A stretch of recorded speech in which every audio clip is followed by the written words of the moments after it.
આજે સંસ્કૃત સંભાષણ દિવસ એટલે આપણે સંસ્કૃત વિશે બોલવાનું એકબીજા સાથે, સંસ્કૃતના શ્લોક બોલવા, સંસ્કૃતના સૂત્રો બોલવા, એકબીજાનો પરિચય, એકબીજાના નામ કેવું પૂછવા, એ જ સંસ્કૃત ગ્રામર.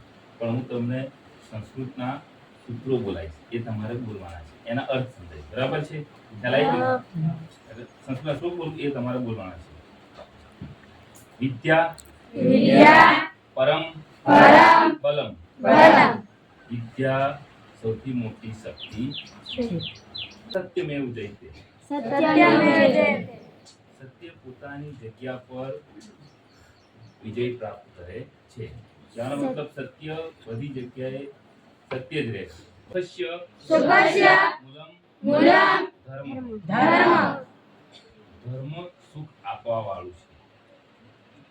અર્થ અર્થ મૂલમ મૂલમ ઘર કામ. ઘરકામ. ધન એ બધા કાર્યોનું મૂળ છે. ધન એ બધા કાર્યોનું મૂળ છે. ન ન સંસાર સંસાર ભયમ ભયમ જ્ઞાનવતામ. જ્ઞાનવતામ. જ્ઞાનીઓને સંસારની બીક હોતી નથી.